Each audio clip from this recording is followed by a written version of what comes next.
So good evening students, today we will see the current affairs analysis dated from 4th Feb 2026. The first article, there is a MP LAD fund. Local spend பண்ணக்கூடிய fund வந்து member of parliament ஓட local developmentக்காக use பண்ணக்கூடிய fund, that is local assistance development fund. So it was introduced in the year 1993. So இப்போ நியூஸில் வந்ததுக்கான reason என்ன அப்படின்னா 3 MPs from Rajasthan. So என்ன பண்ணியிருக்காங்கன்னா அவங்களோட கான்ஸ்டிடுவன்சி தவிர வேறு கான்ஸ்டிடுவன்சிஸில் அந்த ஃபண்டை பயன்படுத்தியிருக்காங்க. ஸோ வேறு கான்ஸ்டிடுவன்சியில் MP LAD fund whether it can be used.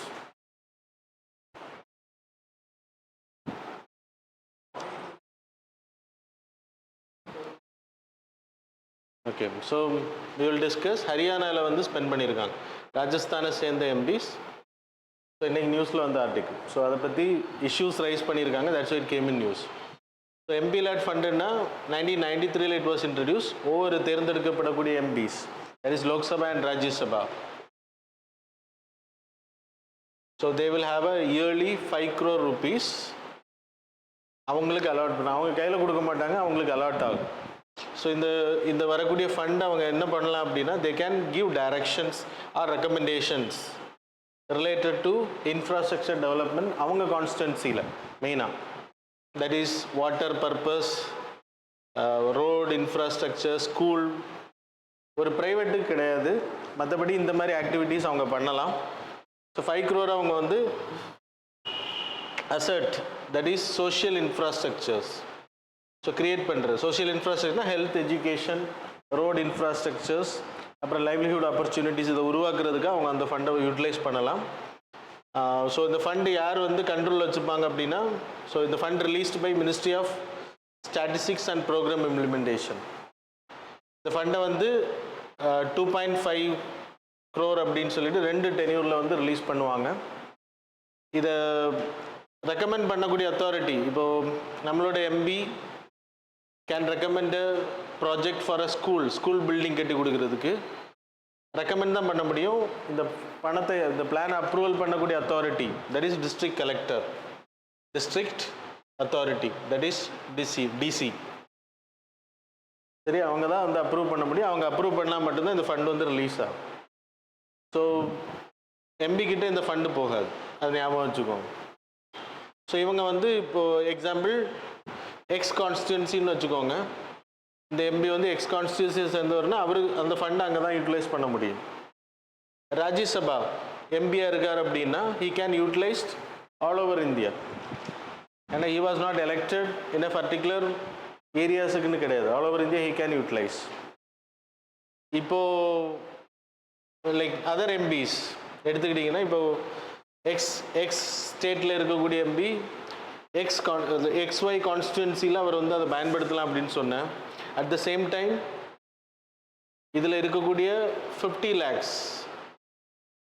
lakhs amount can be utilized in other constituency including other state. அப்படின்னா தமிழ்நாடு எடுத்துக்கோங்க. தமிழ்நாடுக்குள்ள கன்னியாகுமரி டிஸ்ட்ரிக்ட்ன்றது ஒரு கான்ஸ்டிடுவன்சி. இந்த கான்ஸ்டிடுவன்சியில் தான் இந்த 5 crore rupees should be utilized. ஆனால் 50 lakhs வந்து தமிழ்நாட்டுக்குள்ளே ஏதாவது கான்ஸ்டிடுவன்சிக்கும் பயன்படுத்தலாம், இல்லை அதர் ஸ்டேட்டுக்கும் உங்கள் MP வந்து பயன்படுத்தும். உங்கள் MP தான் டைரக்ஷன் கொடுக்கணும். தென் இன் கெலாமிட்டிஸ், தட் இஸ் டிசாஸ்டர், இந்த மாதிரியான கெலாமிட்டிஸ் வரும்போது, நேச்சுரல் டிசாஸ்டர்ஸ், இந்த மாதிரி பர்பஸ் 1 crore வரைக்கும் அலாட் பண்ண முடியும். இப்போ எக்ஸாம்பிள் சுனாமி வந்திருக்கு, வயநாட்டில் நிலச்சரிவுகள் நடந்திருக்கு. அப்போது நம்ம MPs வந்து என்ன பண்ணலாம் அப்படின்னா, அவங்களோட ஃபண்டில் 1 crore இதுக்கு வந்து அலாட் பண்ண முடியும். So that's a benefit of the scheme. ஸோ இதில் நியூஸில் வந்ததுக்கான ரீசன் இதுதான். அப்புறம் there is a SC/ST population. இப்போது MP அலாட் பண்ணக்கூடிய ஃபண்ட் வந்து இந்த ப்ராஜெக்ட்டுக்குன்னு சொன்னேன், தனி மனிதனுக்கு போகக்கூடாது. இப்போது ஒரு வீடு இல்லாத ஒரு பர்சன் வீடு கட்டி கொடுக்கறதுக்கு இந்த ஸ்கீமில் இந்த அலாட் ஆகக்கூடாது. பப்ளிக் அசட்ஸ் மட்டும்தான், ப்ரைவேட் அசட்ஸு கிடையாது. பட் SC/STக்கு மட்டும் அந்த ப்ரைவேட் அசட்ஸுக்கும் பண்ணலாம். இப்போ டாய்லெட் கட்டி கொடுக்குறது, வீடு கட்டி கொடுக்குறது SC/ST பீப்புள் இருக்காங்க அப்படின்றப்போ அவங்களுக்கு பண்ணலாம். So private can be made, இங்கே பப்ளிக் மட்டும்தான். அப்புறம் இந்த ஃபண்டில் 15% ரிசர்வ்டு ஃபார் எஸ்சி இருக்கக்கூடிய பகுதிகளில் பண்ணணும். 7.5 reserved for ST areas in his constituency. இல்லைன்னா நோவே, அவங்க இருந்தாங்கன்னா அந்த ஏரியாவுக்கு அதை வந்து பயன்படுத்தணும் அவங்களோட வெல்ஃபேருக்காக. So that's about the MBLAT fund. The next article, அதில் சில தரவுகள் சொல்கிறாங்க for your examination, mains examination. இது வரைக்கும் 18th லோக்சபாவில், now we are in the 18th Lok Sabha. இதில் வந்து எம்பிசி யூட்டிலைஸ் பண்ணக்கூடிய ஃபண்டோட அளவு எடுத்துக்கிட்டிங்கன்னா 5,486 crore வாஸ் அலாட்டட். அதில் 26% தான் யூட்டிலைஸ் பண்ணியிருக்காங்க இப்போது கரண்ட் லோக்சபா டைம் பீரியடில். அதே இது 17th லோக்சபாவில் முடிஞ்சு போன 5 இயர்ஸில் 8.5% தான் யூட்டிலைஸ் பண்ணலை, மற்ற ஃபண்ட் எல்லாமே யூட்டிலைஸ் பண்ணியிருக்காங்க. 75% fund were utilized, other was not utilized. 16th லோக்சபாவில் 8.7% was not utilized. It's a நான் லேப்சபிள் ஃபண்ட். பட்ஜெட்டில் அலோகேட் பண்ணக்கூடிய பணம் செலவு பண்ணப்படலைன்னா ரிட்டர்ன் ஆகும் அந்த பட்ஜெட் முடியும் போது, அந்த இயர் முடியும் போது. But here it is not return. நான் லேப்சபிள் ஃபண்ட் கேரி ஃபார்வேர்ட் ஆகும்.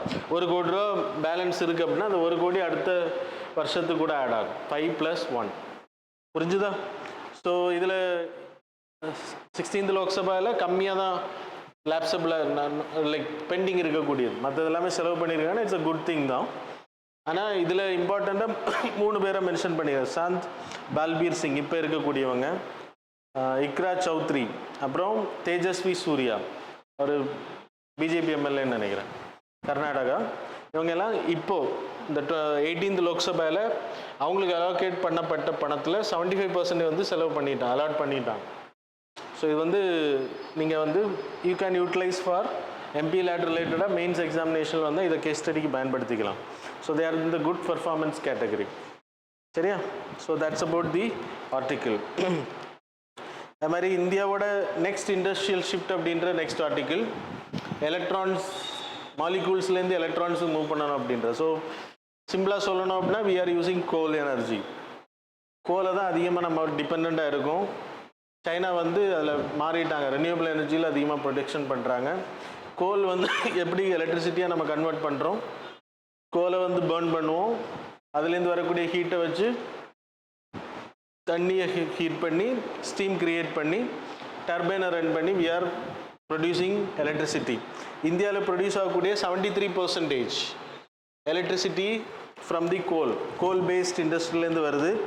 நம்ம என்ன தான் 2017 our target is moving towards net zero. Paris deal, don't know. Paris climate change, NDC, nationally determined contribution படி 2070 we need to go by net zero. Net zero னா என்னது? Carbon neutral, which means நம்ம வெளியில் விடுறதும் உள்ளே எடுக்கிறதும் ஈக்குவலாக இருக்கணும். So எக்ஸஸாக நம்ம ரிலீஸ் பண்ணக்கூடாது, அதுக்காக தான் we are moving. அப்போது கோல் கன்சம்ஷன்ஸ் நம்ம கம்மி பண்ணணும். வெஹிக்கிள்ஸில் யூஸ் பண்ணக்கூடிய லைக் பெட்ரோலியம், க்ரூட் ஆயில்ஸ், இதை வந்து நம்ம ஸ்டாப் பண்ணணும். we need to go for EV vehicles, electric வெஹிக்கிள்ஸுக்கு மாறணும். அப்புறம் நம்ம யூஸ் பண்ணக்கூடிய எனர்ஜி எல்லாமே வந்து ரினியூவபிள் எனர்ஜி சோர்ஸஸ்லேருந்து எடுக்கிறதா இருக்கும். அப்போ தான் இது சாத்தியம். புரியுதா? அப்போது நம்ம இன்றைக்கி யூஸ் பண்ணுறது எல்லாமே கோல் பேஸில் இருக்குது. 73% நான் உங்களுக்கு சொன்னேன். நம்ம இன்றைக்கி யூஸ் பண்ணக்கூடிய டோட்டல் எலக்ட்ரிசிட்டி எனர்ஜி எடுத்துக்கிட்டால் 50%, இன்க்ளூடிங் கார் வெஹிக்கிள்ஸுக்கு நம்ம யூஸ் பண்ணக்கூடியது, எலக்ட்ரிசிட்டி பர்பஸுக்கு பயன்படுத்தக்கூடிய எல்லாமே சேர்த்து 50% from the non renewable energy sources, that is not like fossil fuel based, oil, LPG, இதெல்லாமே நம்ம பயன்படுத்திகிட்டு இருக்கோம். ஸோ சைனாவை எடுத்துக்கிட்டிங்கன்னா they went ahead. 2005 they made a policy, renewable எனர்ஜிக்கான தனி பாலிசி போட்டு அவங்க என்ன பண்ணிட்டாங்க அப்படின்னா semiconductors, that is silicon semiconductors create பண்ணி ஃபோட்டோவோல்டிக் செல்ஸ் மூலமாக எலக்ட்ரிசிட்டி ப்ரொடியூஸ் பண்ணுறாங்க. நம்ம இன்னைக்கு சோலார் பேனல்ஸ் இன்ஸ்டால் பண்ணுறோம்ல, லைட்டை எனர்ஜியாக கன்வெர்ட் பண்ணுறது. ஸோ ஃபோட்டோ வோல்டிக் செல்ஸ் மூலமாக தே ஆர் கிரியேட்டிங் எலக்ட்ரிசிட்டிஸ். அதில் ஆன் கிரிட் இருக்குது, ஆஃப் கிரிட் இருக்குது. இது கிரியேட் பண்ணுற மூலமாக they went from coal to renewable energy sources. அவங்களோட டார்கெட் எடுத்துக்கிட்டிங்கன்னா 47% அவங்க இன்னைக்கு தயாரிக்கக்கூடியது ரினியூவபிள் எனர்ஜிலேருந்து எலக்ட்ரிசிட்டி தயாரிக்கிறாங்க. இந்தியா வந்து 73% கோலில் தயாரிக்கிறோம். Renewable energy is very less. அவங்க டீகார்பனைசேஷன் பண்ணியிருக்காங்க. அப்புறம் இதன் மூலமாக என்ன ஆகுதுன்னா, அவங்க நாட்டில் இன்வெஸ்ட்மெண்ட்ஸ் அதிகமாகுது. இன்வெஸ்ட்மெண்ட் அதிகமாகிறதுனால they are getting employment related to transition. நம்ம இன்றைக்கி டிரான்சிஷனுக்கு போகலை. இன்றைக்கி எத்தனை எலக்ட்ரிக் வெஹிக்கிள்ஸ் தான் நமக்கு ரன் ஆகுது. அப்போ டிரான்சிஷன் போகும்போது தான் புதிய இன்வெஸ்ட்மெண்ட்ஸ் வரும். புதிய இன்வெஸ்ட்மெண்ட் வரும்போது it will create employment opportunities. நிறைய பேருக்கு வேலை வாய்ப்புகள் கிடைக்கும். அது நம்ம மூவ் ஆகலை அப்படின்னு சொல்லப்படுது. சைனா கிட்ட நம்ம கற்றுக்கணும் அப்படின்றது சொல்கிறாங்க. இந்தியாவை எடுத்துக்கிட்டால் வி ஹேவிங் 2/3 எக்கனாமிக் சர்வே படி 2/3 of India's population is demographic dividend. Employability இருக்கக்கூடிய பாப்புலேஷன், ஆப்பர்ச்சுனிட்டி இருக்கும். ஆனால் வேலை வாய்ப்புகள் ரொம்ப கம்மி. ஒரு வருஷத்துக்கு நம்ம வந்து 78.5 லேக்ஸ். ஆமாம், 78.5 லேக்ஸ்க்கான இப்போ எக்ஸாம்பிள் 79 லேக்ஸ் ஜாப்ஸ் வந்து பெர் இயர் நம்ம கிரியேட் பண்ணணும்னு சொல்லப்படுது. எக்கனாமிக் சர்வே இப்போ ரிலீஸ் பண்ண எக்கனாமிக் சர்வே ஒரு வருஷத்துக்கு 2030 வரைக்கும் 78.5 லேக்ஸ் எம்ப்ளாய்மெண்ட் கிரியேட் பண்ணாதான் இன்றைக்கி இருக்கக்கூடிய டெமோக்ராஃபிக் டிவிடெண்டை நம்ம வந்து எம்ப்ளாயபிள் லைக் நம்ம யூட்டிலைஸ் பண்ண முடியும்னு சொல்கிறோம். டிவிடெண்ட் அப்படின்னா வருமானத்தை நம்ம ஈட்ட முடியும். டெமோக்ராஃபிக்லேருந்து, பாப்புலேஷன்லேருந்து, ஒர்க்கிங் ஏஜ் பாப்புலேஷன் எல்லாருமே வேலை இல்லாமல் இருக்காங்க, ஸ்கில் இல்லாமல் இருக்காங்கன்னா it's a disaster for the country. டிவிடெண்ட்னு எப்போ சொல்லுவோம் அப்படின்னா demographic dividend. Demographic means working age population 15லேருந்து 59 வரைக்கும். இந்த 15லேருந்து 59 இருக்கக்கூடிய பாப்புலேஷன் டிவிடெண்ட்னா வருமானம். கம்பெனியில் நம்ம இன்வெஸ்ட் பண்ணுறோன்னா அதுலேருந்து வரக்கூடாது. ஸோ அது எப்போ டிவிடெண்டாக இருக்கும் அப்படின்னா when they are working properly and they are creating salaries. So productivity அதிகமாகும் போது. புரியுதா உங்களுக்கு? Otherwise we need to give pensions, we need to give food கொடுக்கணும், நம்ம கொல்ல முடியாதுல்ல. we need to give house. அவங்க வேலையில் இருந்தாங்கன்னா they will build everything.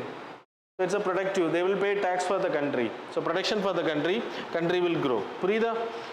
இல்லைன்னா டிசாஸ்டராக இருக்கும். அந்த டெமோக்ராஃபிக் டிவிடெண்ட் நம்ம 2/3 இருக்கும் வேர்ல்டு லெவலில். அதில் இருக்கக்கூடிய பாப்புலேஷனை 2030 நம்ம எம்ப்ளாயபிள் பண்ணணும் அப்படின்னா ஒரு வருஷத்துக்கு 78 லட்சம், சராசரி 79 லட்சம் வேலை வாய்ப்புகள் நம்ம உருவாக்கணும்னு சொல்லப்படுது. புரிஞ்சுதா? தென் USA 32% அவங்க ரினியூவபிள் எனர்ஜிலேருந்து அவங்க எனர்ஜி சோர்ஸை எலக்ட்ரிசிட்டி ப்ரொடியூஸ் பண்ண. EU 34%, India 27%. இந்தியா இப்போ மூவ் ஆகிட்டு இருக்கு, ஆனால் இன்னும் அதிகமாக மூவ் ஆகணும் அப்படின்றது இந்த article. And then carbon border adjustment mechanism EU கிட்ட இருக்கக்கூடிய ப்ராப்ளம். அண்ட் இந்த ரெக்கமெண்டேஷனில் கார்பன் கிரெடிட்.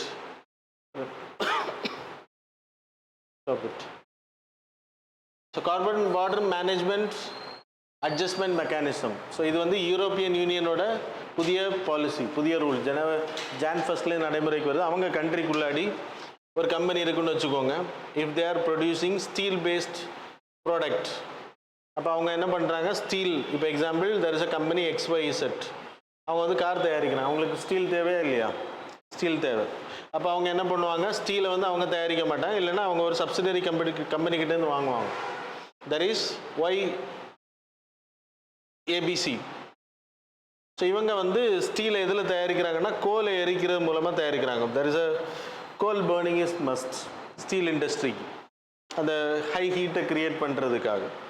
அப்போ அந்த கோல் ரிலீஸ் பண்ணக்கூடிய கார்பன் எமிஷன், அதுக்கு வந்து கவர்மெண்ட் என்ன சொல்லுதுன்னா, you need to pay amount for 1 ton of carbon dioxide ரிலீஸுக்கு you need to purchase emission trading certificate. Scheme மூலமாக there is a certificate. ஒரு டன்னுக்கு இவ்வளோ ரூபான்னு ஃபிக்ஸ் பண்ணிடுவாங்க கவர்மெண்ட்டு.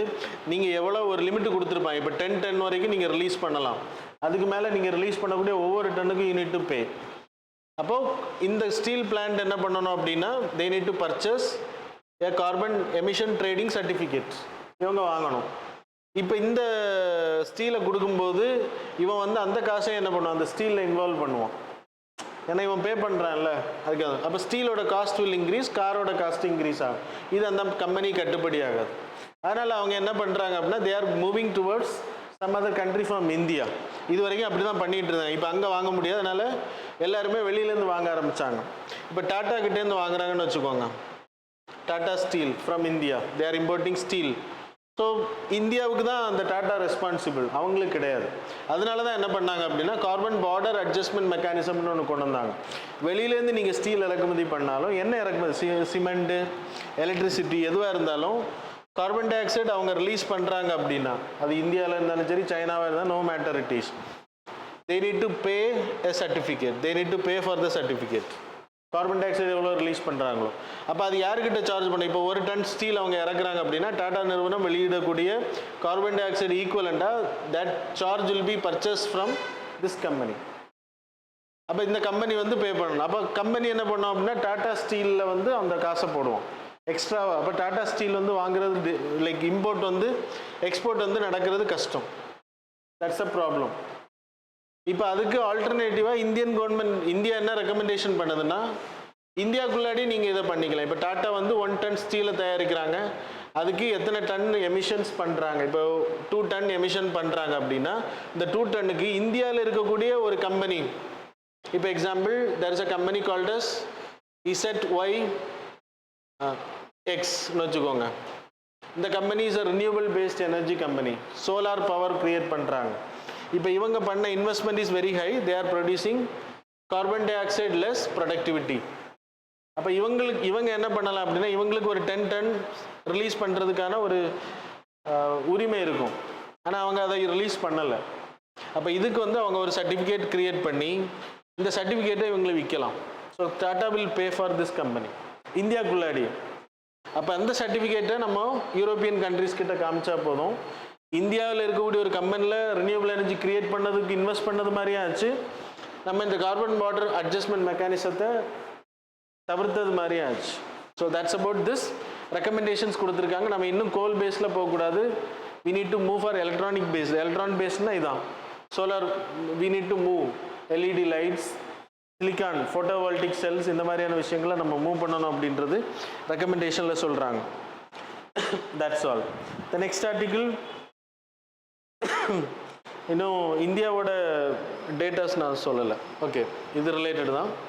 இந்தியாவோட டேட்டாஸ், இந்தியா வந்து 3rd largest oil and energy கன்சம்ஷனில் இருக்கும் வேர்ல்டுலே. அதிகமாக இறக்குமதி பண்ணக்கூடிய நாட்டில் 3rd largest. 4th largest in the crude oil refineries நம்ம வச்சுருக்கோம், ப்ளஸ் எல்பிஜி இம்போர்ட் பண்ணுறோம். 4th largest. எனர்ஜி டிமாண்ட் எடுத்திங்கன்னா நம்ம இன்றைக்கி இருக்கிறத விட 2.5 மடங்கு 2.5 times 2.5 times there is an increase. 2047 போகும்போது நமக்கு ரொம்ப எனர்ஜி அப்படின்னா நிறைய எலக்ட்ரிசிட்டி தேவைப்படும். இன்னும் நம்ம ஏஐ பேஸ்ட் சர்வர்ஸ் எல்லாம் அலோவ் பண்ணோம். நேற்று தானே பார்த்தோம் டேட்டா சென்டர்ஸ். 20 வருஷத்துக்கு நம்ம டேக்ஸே கிடையாது அவங்களுக்கு இந்தியாவில் இன்வெஸ்ட் பண்ணால். அப்படின்றப்ப நிறைய டேட்டா சென்டர்ஸ் இந்தியாவுக்கு கொண்டு வருவோம் இன்வெஸ்ட் பண்ணுறதுக்கு. அப்போ அதுக்கெல்லாம் பவர் தேவை நமக்கு. Electricity is very high. AI paste data centres வந்து ரொம்ப யூஸ் பண்ணோம் எலக்ட்ரிசிட்டி, இந்த கன்சம்ஷன்ஸ். அப்புறம் வாட்டர் அதே மாதிரி பயன்படுத்துவோம் கூலிங் எஃபெக்ட்டுக்காக. 25% குளோபல் டிமாண்ட் வந்து இந்தியாவிலேருந்து இருக்கும்னு சொல்லப்படுது 2047. 2047 வேர்ல்டு லெவலில் எனர்ஜி டிமாண்ட் பண்ணக்கூடிய நாடுகளில் 25% 1/4 பங்கு நம்ம தான் டிமாண்ட் பண்ணுவோம்னு சொல்லப்படுது. நம்ம இந்தியாவோட solar energy production 2014 we are at 3 gigawatt. இன்னைக்கு we grown at 135.81 gigawatt. இதெல்லாம் ரொம்ப இம்பார்ட்டன்ட் பாயிண்ட்ஸ். நம்ம வளர்ந்துருக்கோம் சோலார் கிகாவாட்டில், சோலார் ப்ரொடக்ஷனில். அது மாதிரி wind energy we are at 4.7 gigawatt இந்த வருஷம் மட்டும் வளர்ந்துருக்கும் 2025. I'm talking about 2026 இல்லை 25. அதோட அளவு எடுத்திங்கன்னா 54.51 gigawatt. பயோ எனர்ஜி அதே மாதிரி, தட் இஸ் கோபர் கேஸ், பயோகேஸ்க்கு உற்பத்தி பண்ணுறது, இதெல்லாமே நம்ம அதிகப்படுத்தியிருக்கோம் அப்படின்றது ஆர்டிக்கிள். இந்த டேட்டாஸ் ஆர் இம்பார்ட்டன்ட். சேஞ்சும் ட்ரான்சிஷனும் ரொம்ப important. So that's about this articles. Now we will move on to the next article, that is solid waste. So solid waste அப்படின்னா என்னது? நம்ம ரிலீஸ் பண்ணக்கூடிய பயோ வேஸ்ட்டாக இருக்கும், சாரி ஆர்கானிக் வேஸ்ட், அப்புறம் இன்றைக்கி நம்ம பிளாஸ்டிக் வேஸ்ட், அப்புறம் இ வேஸ்ட். ஸோ இதெல்லாமே பில்டிங் வேஸ்ட்டு, இதெல்லாமே சாலிட் வேஸ்ட். இதை வந்து ப்ராப்பராக மேனேஜ் பண்ணலை அப்படின்னா நமக்கு இன்றைக்கி குப்பை கிடங்குகள் அதிகமாக சென்னையிலலாம் மலை போல் குமிஞ்சு கிடக்கு. நம்ம டிஸ்ட்ரிக்ட்லேயும் அதே மாதிரி தான் இருக்குது. ஸோ அதை மேனேஜ் பண்ணலை, இந்தியா வந்து தவறு இருக்குது அப்படின்றதான் சொல்கிறாங்க. இந்தியா வந்து ஒரு நாளைக்கு 1.85 lakh tons of solid waste அப்படின்னா குப்பைகள் நம்ம கிரியேட் பண்ணுறோம் அப்படின்னு சொல்லப்படுது. 96% இதில் 96% இஸ் கலெக்டட். நம்ம வந்து கலெக்ட் பண்ணுறோம், அது ரொம்ப சக்ஸஸாக இருக்குது. 96% it is collected from the home. 61% is processed, ட்ரீட்டட்னா அதை பிரித்து ஆர்கானிக்கை வந்து உரமாக மாற்றுறது, இந்த மாதிரி ப்ராசஸ் பண்ணுறது. 21% நம்ம ஓப்பன்லேயே விட்டுறோம், லேண்ட்ஃபில். ஆனால் மலை மாதிரி குமிச்சு வச்சுருக்கோன்னு சொன்னேன்ல, ஒதுக்குப்புறமான இடத்துல. Only 50% is treated in this. இது வந்து ப்ராப்ளம் ஆஃப் இந்தியா. வேர்ல்டு லெவலில் இந்த ப்ராப்ளம் இருக்குது. 51% குப்பைகள் இந்தியாவில் இருக்கக்கூடிய பயோடிகிரேடபிள், அதை நம்ம ப்ராப்பராக பண்ணுறதுல. ரீசைக்கிளபிள் குப்பைகள் அப்படின்னா ரீசைக்கிள் பண்ணி நம்ம அதை திருப்பி பயன்படுத்த முடியும். எலக்ட்ரானிக் வேஸ்ட் எல்லாமே. ஸோ 17% அது நம்ம பண்ணுறதில்ல. ஆஷ் கண்டென்ட் உள்ளது. ஆஷ் கண்டென்ட்னா இப்போ பில்டிங் இடிக்கிறீங்க, நிலக்கரியில் கிடைக்கக்கூடிய இதெல்லாமே நம்ம எதுக்கு பயன்படுத்தலாம் அப்படின்னா சிமெண்ட் இண்டஸ்ட்ரீஸ், தெர்மல் பவர் பிளான்ட்டில் கிடைக்கக்கூடிய கழிவுகள், இந்த ஃப்ளை ஆஷ், அதை வந்து சிமெண்ட் இண்டஸ்ட்ரி பயன்படுத்தலாம். அது மாதிரி செங்கல்கள் கிரியேட் பண்ணலாம். ஆனால் எத்தனை இண்டஸ்ட்ரி அப்படி இருக்குது இன்றைக்கி? கிடையாது. அது எல்லாமே வேஸ்ட்டாக காற்றுல பறக்க விடப்படுது. அது மாதிரி பேப்பர் மேக்கிங் மூலமாக, பேப்பர் கம்பெனிஸ், பேப்பர் பிளாஸ்டிக்ஸ் மூலமாக 3.6% நம்ம வந்து வேஸ்ட்டாக கிடக்கு. இன்னர்ட் கிளாஸ், பிளாஸ்டிக்ஸ், மெட்டல் எடுத்துனா 3.6%. இதெல்லாம் நம்ம திருப்பி பயன்படுத்த முடியும், இல்லைன்னா ப்ராசஸிங் பண்ண முடியும். ஆனால் நம்ம பண்ணுறதில்ல. இ வேஸ்ட் எடுத்துன்னா மகாராஷ்டிரா மட்டும் ஒரு இயருக்கு 2 million tons of e waste வந்து கிரியேட் பண்ணுறாங்க. அதில் 19.8%, 3,96,000 ஆர் கலெக்டட் ப்ராப்பர்லி. அதில் 47,810 டன் தான் ரீசைக்கிள் பண்ணப்படுது. இ வேஸ்ட்னா மொபைல் ஃபோன்ஸை நீங்கள் எறிகிறீங்க, டிவி எறிகிறீங்க, எனிதிங் எலக்ட்ரானிக் ரிலேட்டடாக உள்ளது. அது தண்ணியில் விழுந்துச்சுன்னா அதில் இருக்கக்கூடிய லெட்டு, கோபால்ட் இதெல்லாம் என்ன பண்ணோம்னா தண்ணியில் கலந்து கண்டாமினேட்டட் ஆகும். இட்ஸ் கார்சினோஜெனிக் ஏஜென்ட்ஸ் அப்படின்னா கேன்சர் காசிங் ஏஜென்ட்ஸ்.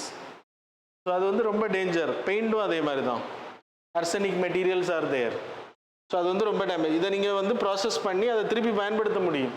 இப்போ அதில் இருக்கக்கூடிய எல்லா செமிகண்டக்டர்ஸும் நம்ம திருப்பி யூஸ் பண்ணலாம். ஆனால் அது பண்ணுறது கிடையாது. இந்த சிலிக்கான்ஸ் எல்லாம் பிரித்து எடுத்து நம்ம இம்போர்ட் பண்ண தேவையில்லை. ஆனால் நம்ம இம்போர்ட் பண்ணிகிட்டு இருக்கோம் அதிகமாக. ஸோ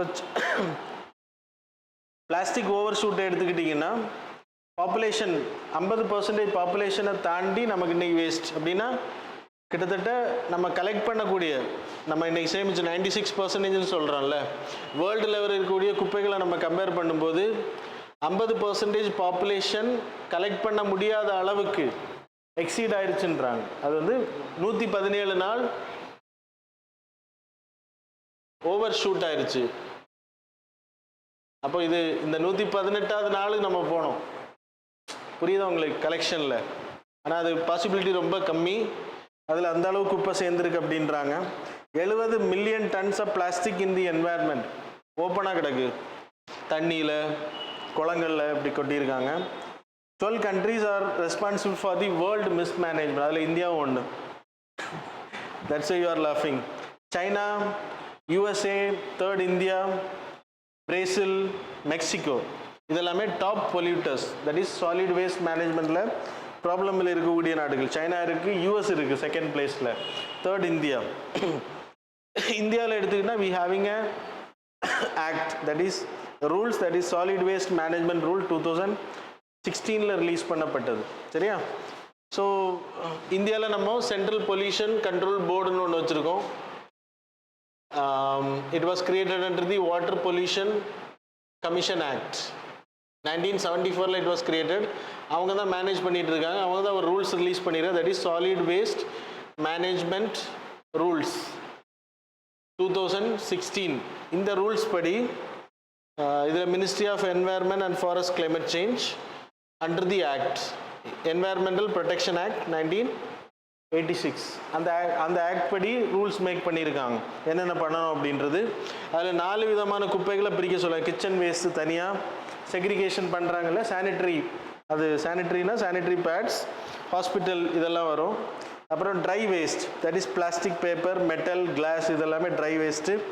இப்படி பெயிண்ட்டு, பல்பு, இந்த எலக்ட்ரானிக் வேஸ்ட்லாம் இருக்குல்ல, அதெல்லாம் தனியாக இப்படி 4 விதமாக செக்ரிகேட் பண்ணி எடுக்க சொல்கிறாங்க. நம்ம செக்ரிகேட் பண்ணுறதை பார்க்குறோம். பல்க் வேஸ்ட் ஜென்ரேஷன் இந்தியாவை பொறுத்த வரைக்கும் இப்போ பில்டிங் டெமாலிஷ் பண்ணக்கூடிய இடங்களில், காலேஜு இந்த மாதிரி இடங்களில் பல்க் வேஸ்ட், ஹாஸ்பிட்டல்ஸ், மக்கள் அதிகமாக, மால்ஸ், அப்புறம் எலக்ட்ரிசிட்டி ஜென்ரேஷன், கோல் பிளான்ட், இது எல்லாமே அங்கேருந்து டைரெக்டாக கலெக்ட் பண்ணுறது மாதிரியும் பிளான் வச்சுருக்காங்க. பொல்யூட்டர்ஸ் பே பிரின்சிபிள் ஒரு பிரின்சிபிள் வச்சுருக்காங்க. பொல்யூட்டர்ஸ் பே பிரின்சிபிள், இவங்க வந்து சர்டன் ரூல்ஸை ஃபாலோ பண்ணணும். இப்போ எக்ஸாம்பிள் நீங்கள் இந்த பாட்டில்ஸ் எல்லாம் இருக்குல்ல, இந்த பாட்டில்ஸ் எல்லாம் அவங்க திரும்பி வாங்கணும், திரும்பி வாங்கி அதை யூட்டிலைஸ் பண்ணணும். அதுக்கு தான் அந்த 10 ரூபா அப்படின்ற கான்செப்ட் வச்சுருக்காங்க. எங்கே சொல்கிறேன்னு புரியுதா? அது வந்து கொடுத்தா they will give the money back, பாட்டிலில் கொண்டு கொடுத்தாச்சு அப்படின்னா. அதுக்கு தான் அந்த இது. சப்போஸ் அவங்க அதை ஃபாலோ பண்ணலை, கலெக்ட் பண்ணலை அப்படின்னா, இப்போ கோலா கம்பெனி, பெப்சி கம்பெனியோட பாட்டில்ஸ் எங்கேயா கிடந்துச்சு, பொல்யூஷனில் க்ரியேட் பண்ண, அதனால தான் நீங்கள் பாட்டில்ஸ் இப்போ பார்க்க முடியும், முன்னாடியெல்லாம் நிறைய கிடக்கும். இதெல்லாம் பண்ணலை அப்படின்னா, அவங்க அதை திருப்பி வாங்கி ரீயூஸ் பண்ணலை அப்படின்னா அவங்களுக்கு ஃபைன் போடுவாங்க. அதான் பொல்யூட்டர்ஸ் பே பிரின்சிபிள். அந்த கம்பெனிக்கு ஃபைன் வரும். அதுக்காக தான் இது. புரிஞ்சுதா? So that's about this article. The next article, turtle trials. So it's related to union பட்ஜெட்டில் வந்த announcement. We having a turtle, that is olive ridley turtle. நமக்கு வேற இருக்கு, it's a famous olive ridley turtle in Odisha,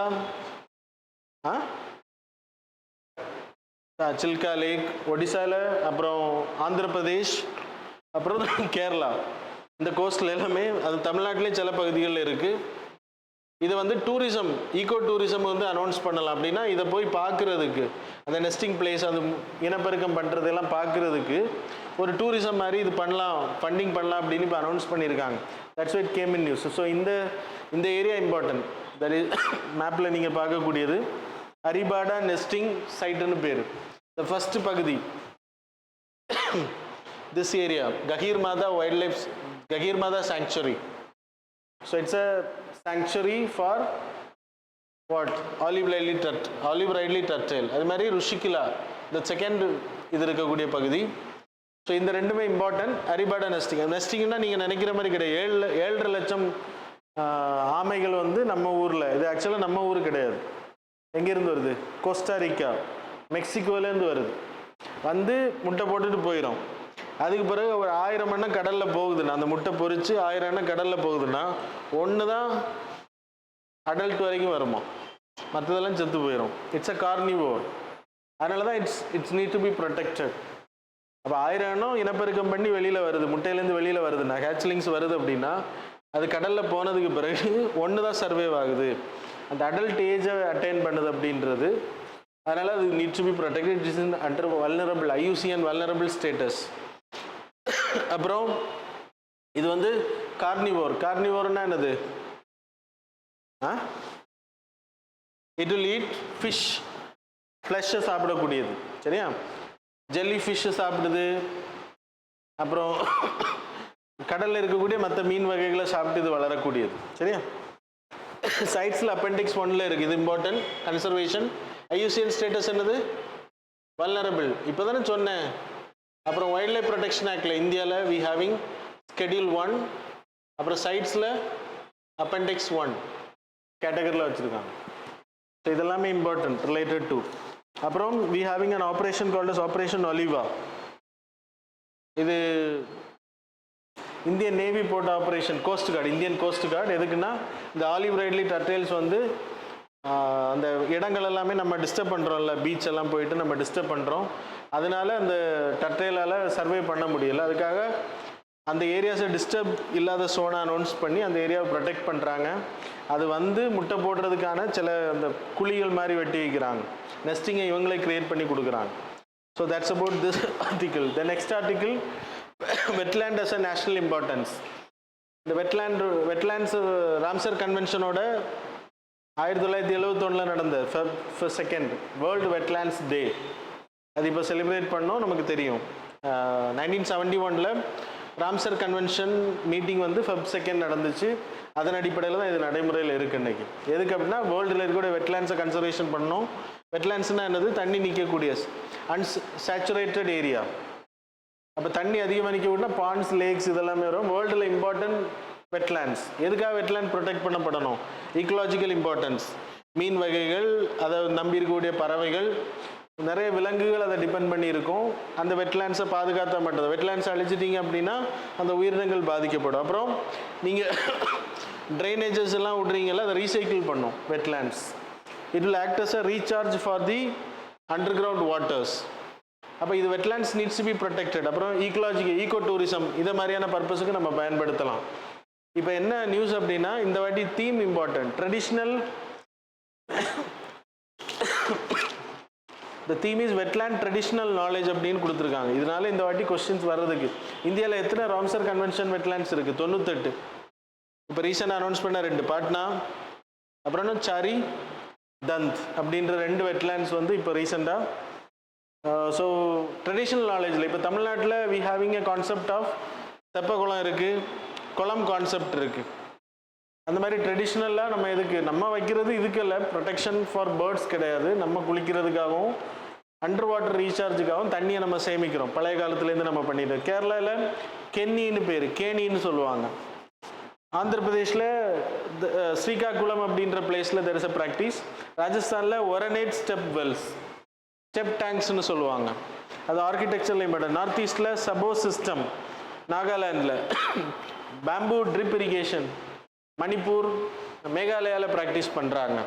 காரோ, காசி, ஜெயிந்தியா அந்த groups. So இந்த practices மட்டும்தான் இப்போ நான் ஆர்டிகிள் போடுறேன். ஏற்கனவே வெட்லேண்ட்ஸை பற்றி நான் உங்களுக்கு எக்ஸ்பிளைன் பண்ணிட்டேன் லாஸ்ட் கிளாஸில். So that's about the articles. Now we will move on to the MCQs. Question number 1, related to monocyte sand.